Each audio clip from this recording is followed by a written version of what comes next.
Perhaps, Phoebe, you could tell us a bit about your journey and how you got started and what creative health means to you. Just starting with the easy questions then. Yes. Well, thank you first, of course, for having me, and it's lovely to be in this space. I didn't even know this place existed. I just am around the corner, but it's such a little haven. Yes, so it's wonderful. thank you for introducing me to this space as well.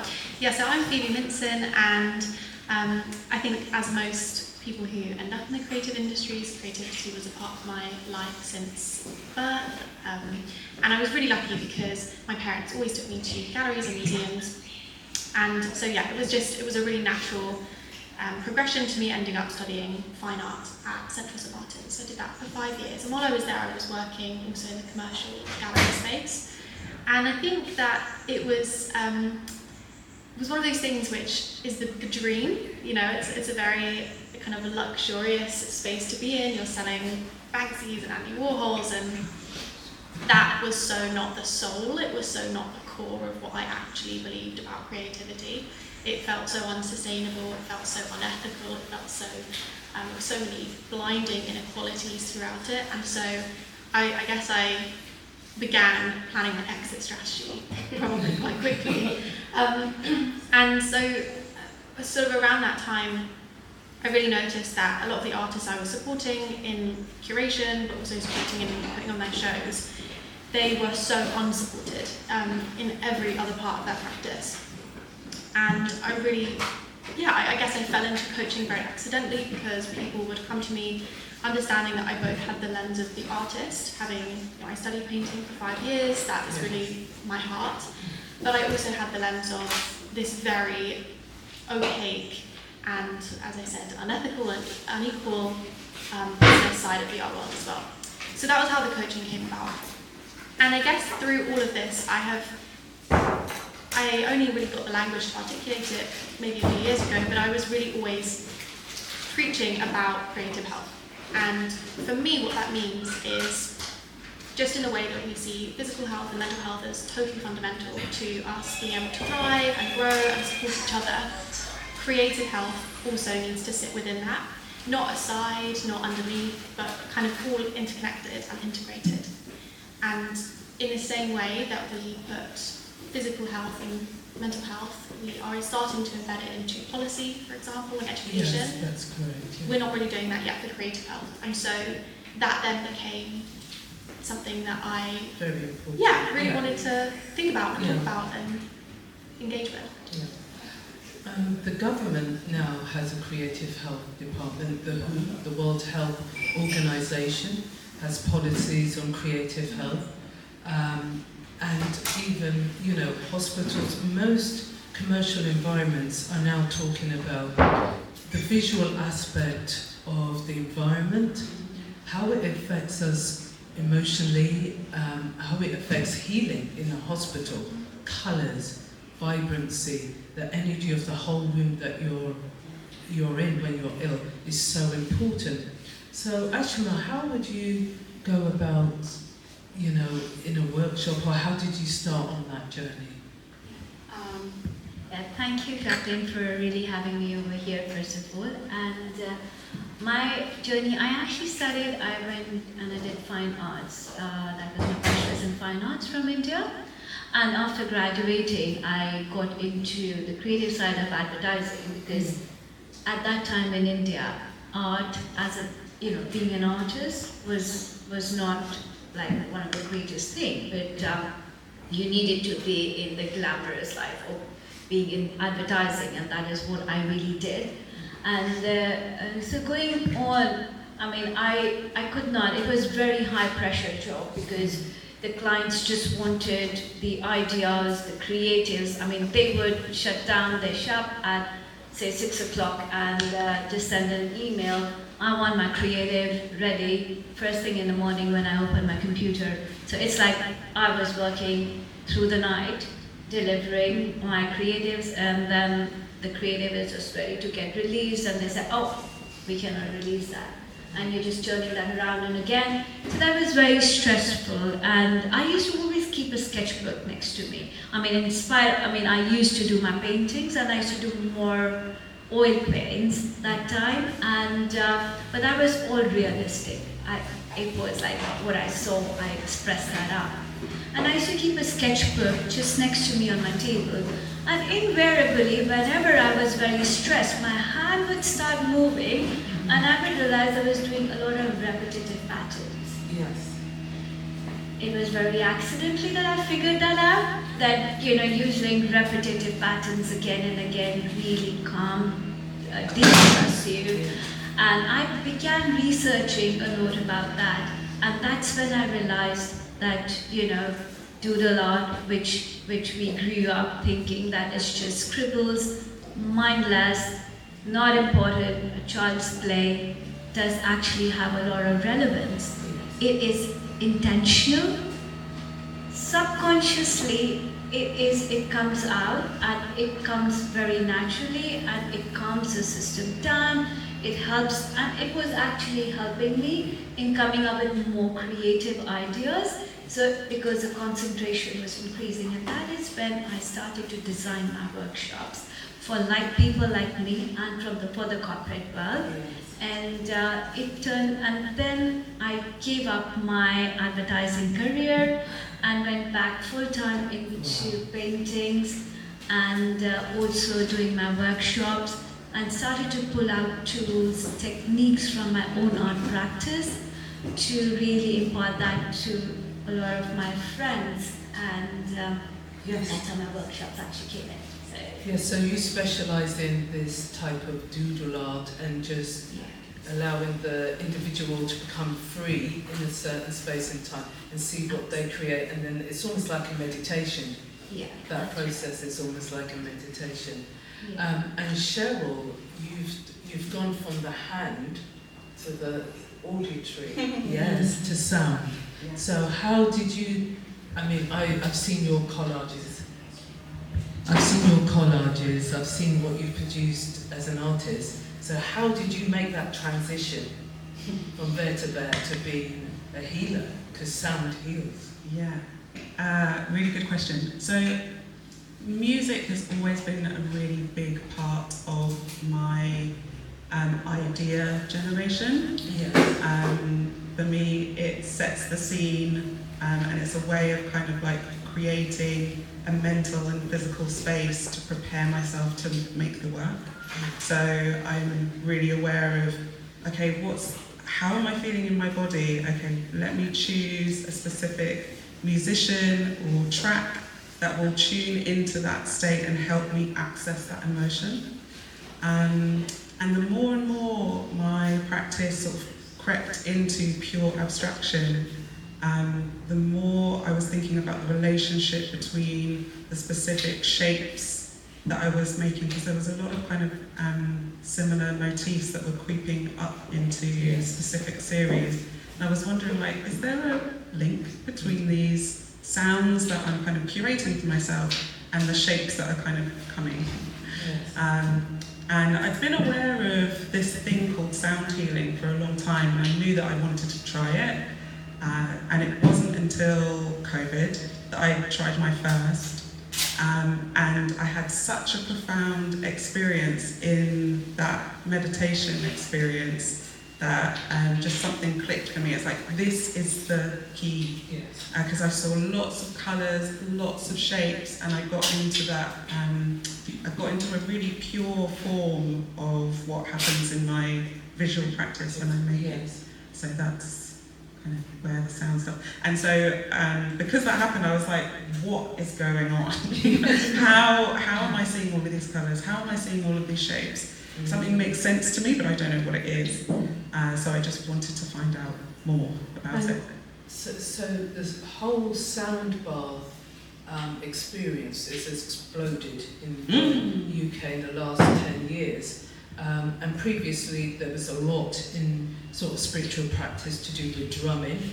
Then there was a lot to do with frequency in the last 10 years, and certain frequencies being able to heal the body or stimulate spiritual practice or mental healing. So did you have to train to do some training to do the sound bath to fit into a perceived standard of sound, or did you learn organically with your own intuition? Yeah. So because there were lots of questions like how, why, what? I don't get it. I don't understand. How is this sound stuff like made such a massive impact on my well-being? Because I accessed a completely different part of myself and got in touch with such a pure expression of myself. I was like, I need to know more. Find out more. And I follow a DJ called Ank. He has a show on NTS, and it just so happened that he'd completed this thing called sound therapy. And I found out where he trained, and sort of like was like, oh, okay, I didn't know that you could learn how to do this thing. I wonder, because of where I was at in my practice and just what was going on around me, I had the time and I had the means to learn more. So I did a bit more research. I tried to find out a bit more about who else was kind of teaching this stuff. And then I settled on the British Academy of Sound Therapy. Oh, right. So accredited. yeah, so I did one as a kind of group practitioner purely for relaxation, and then because of what I found out in that training, I just wanted to go deeper. So I'm now certified in one-to-one sound therapy, and yeah. So that's really, really interesting. So it feels like, it sounds like you had sort of a spiritual awakening. Yes. Through your sound. Yeah, I think so. And there's a person down there that both of you might be able to explain what exactly went on there. In meditation, we often talk about colours that we see with our eyes closed, and sounds that we hear. It can be very stimulating, but it can be quite shocking because your eyes are closed, but you're seeing such vivid colours and images and stuff like that. So it must be when people come back, your clients, to say, I've experienced X or... So that's one of the reasons why I wanted to do the one-to-one, like further, what do we call, like a practitioner course, basically, to find out more. So although the teaching that I went through, the program that I went through, it actually started with this sort of kind of spiritual lens using chakras and kind of similar kind of lenses, I suppose. It's moved to a model that is much wider. So on the basis that people will come with specific lenses. So it might be that your thing is the Akashic Records, or it might be that you're Christian. So rather than having these kind of specific things, which can, I don't want to say put people off, but you might end up kind of coming into barriers when you're trying to sort of explore that. So BAST teaches a lens that's kind of more grounded in the kind of science of the kind of meditation.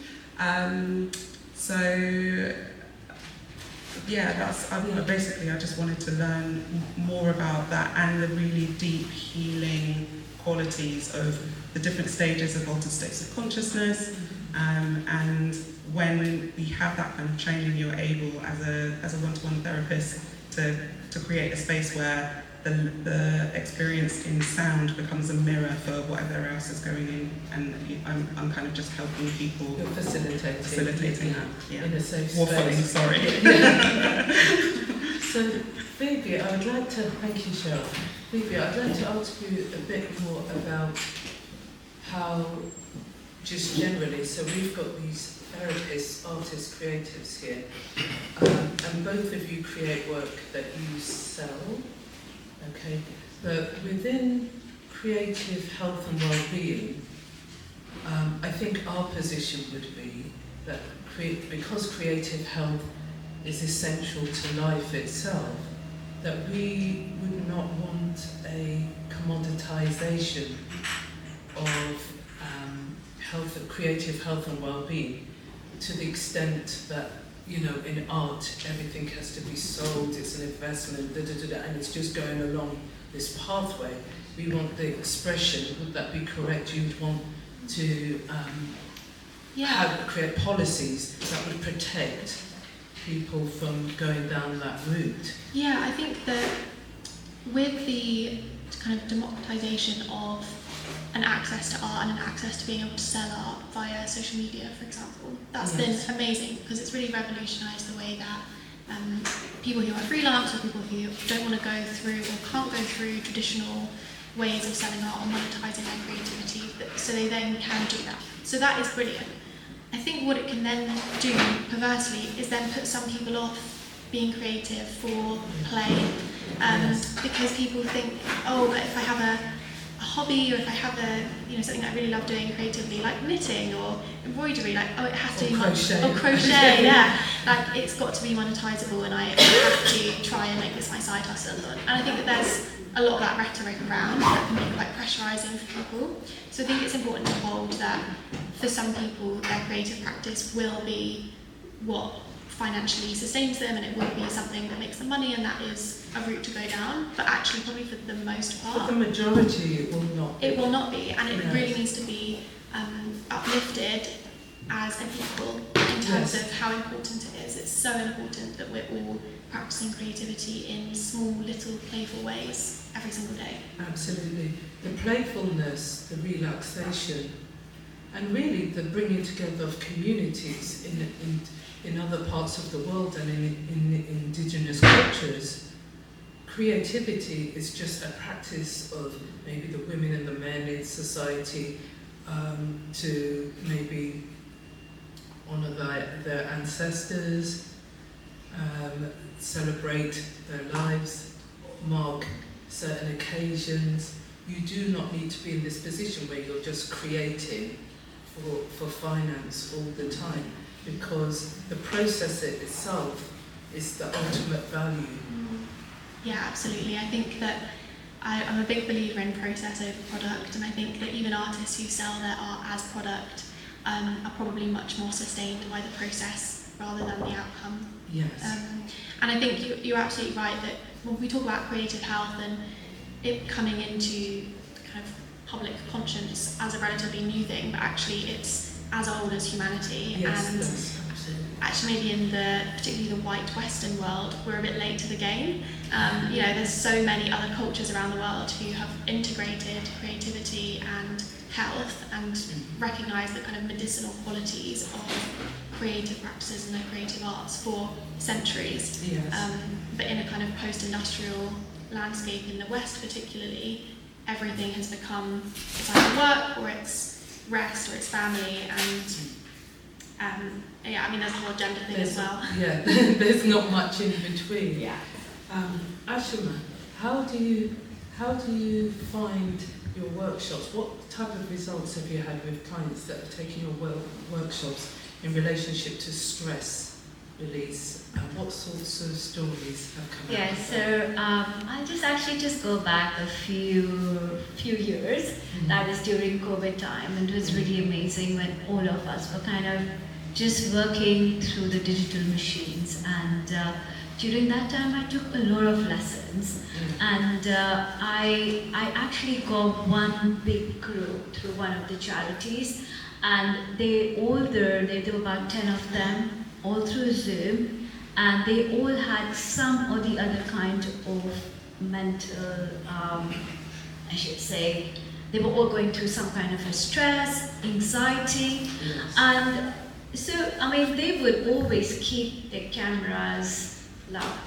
They would never come on the screen because they had a bit of anxiety and they never wanted to show what they were really doing. So for initial few lessons, I was like pretty doubtful as to what was really happening, because I would really explain started with basic techniques of patterns first, and then gave them, like you said, playful art. I gave them that too, so I experimented a lot. And one day, gradually, of those 10 people, they all started to keep their cameras on. Because repeatedly doing it for a few lessons, it actually got the anxieties, and they felt it was absolutely right to be sharing what they are doing to the rest of the other friends. That was the world for them. Yes, to open up. Absolutely. And It's so surprising that till today I somehow get calls from wherever they are linked to some of the organizations that if I would be willing to take one-on-one lessons with them. Yes, which is fantastic. So that's been very good with me. And just to add, that moment, those few lessons actually led me to think that I should really come up with a journal, art for. So I did gratitude and art journal where I got in creativity, like it was like gratitude, inculcating, bringing gratitude to your life with just simple illustrations. And Jacqueline was probably we were there when we were launching that up, and thank you for that. So no, it's fantastic. It's great to support initiatives that help people to heal and take responsibility and to articulate what they're doing in every day. I write every morning.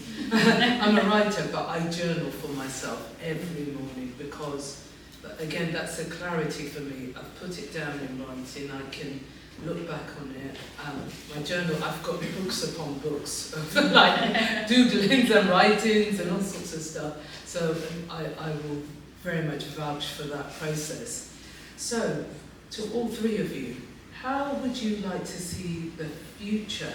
How did you see a future for creative health and well-being? How would you like to see it grow and develop? It's very difficult. We're in a technology revolution where they're living through machines, and now this super intelligence of AI, which has its own consciousness. Beyond that, even the other day at the British Art Fair, they had an AI room on the top floor of all the digitally curated works that were there by the AI. How do you see that's going to impact the health and well-being of humans? I can Go for it. I really feel so. We cannot really shy away from that. I think we need to embrace it. So, and how best can we use that? So, to me, I always feel, so I teach as well. I teach little children, and we bring in the AI, AI generative art process in it as well. And so I feel it can lead you as a prompt. Always use that as a prompt, but never lose the tactility of the material, the playfulness of art.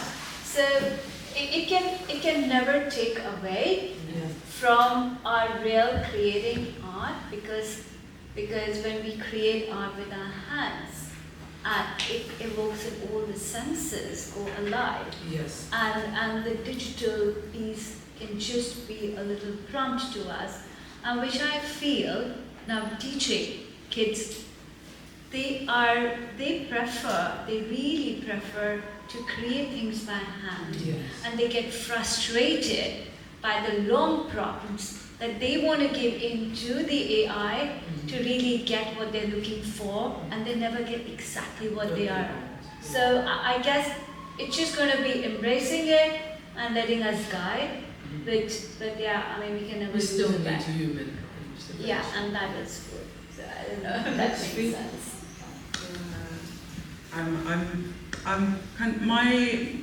My thoughts on this are kind of similar to Ashima. So I also work with young people, many of whom are encountering a multitude of really profound challenges and difficulties in life, so much so that they're not able to attend school. And how I feel about the future of creative practice. So fundamentally, I am hopeful, mainly because AI is just a marketing term. It's a massive trend. it's being pumped down our throats, I think, in lots of really unhelpful ways. And there is something so sacred and profound when you have the simplicity of a pencil or some paint and the time and maybe the help of someone else to just look within. And I think that goes across generations. So I've had so many conversations over the last couple of weeks. When I've gotten into a car or a taxi with someone, they ask me what I do. I say I'm an artist, and they're like, "Oh wow, they're super interested." And there's lots of there are many questions about like, where did I study? And oh, you must be really good to be able to do all of these things. And I'm like, you know what? The main thing, the importance about being an artist, or just generally, is like making the time to do it. It's that is all that it is. So many adults have these hang-ups about it has to be good. It's like no. Just make the time for it. That is where the like real gold is. So the digital stuff, great, fine, but there's nothing better than having like the time to just explore and create. Yeah, I guess following on from that, I think that point about time is so important, because what AI and technology does is it squishes time down. It makes everything so instant, it makes everything so kind of prolific. We're completely oversaturated with content, and it's about having that conscious move from consumption to creation. And yeah, it is a reprioritization, it's a reframing of things. I think I'm also hopeful. I don't see it as a destruction of creativity, but I do think we need to be careful, and specifically around things like curiosity and imagination, on which creativity is so held up by. And again, what AI does and what technology can do is really squish that part of our brain, the part of our brain that wants to spend time with things, that wants to wrestle with complex ideas, that wants to get under the skin of things. And also, it's really uncomfortable often to be an artist. It's really uncomfortable to sit with a painting that isn't working, or to sit with a sculpture that doesn't make sense, or to make things that you hate. Any artist will relate to that. And I think in the AI revolution and in increasingly in technology, we're removing discomfort, and that's not very healthy for us. We should be sitting with discomfort, we should be embracing complexity, we shouldn't be trying to find binary answers, we should be living in the grey and living in the nuance of things. And that is around, that's what will fuel our imagination, that's what fuels innovation as well. Absolutely.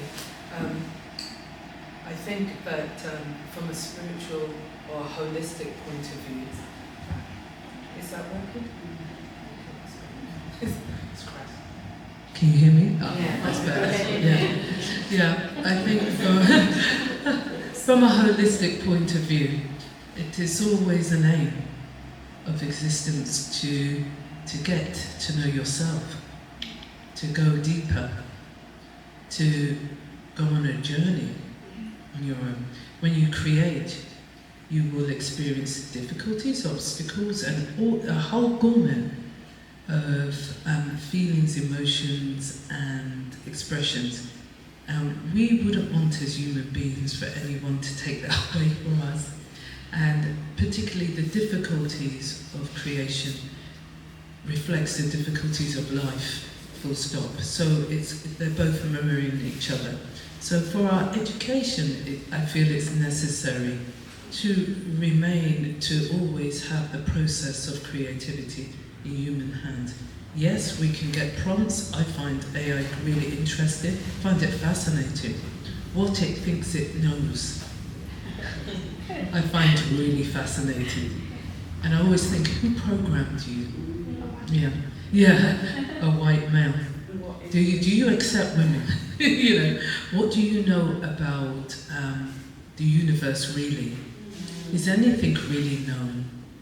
So I find the whole marketing of AI rather fascinating, to be honest with you. But AI has not or the technology doesn't do my washing, cannot do any of my housework. So I tend to leave it where it is over there.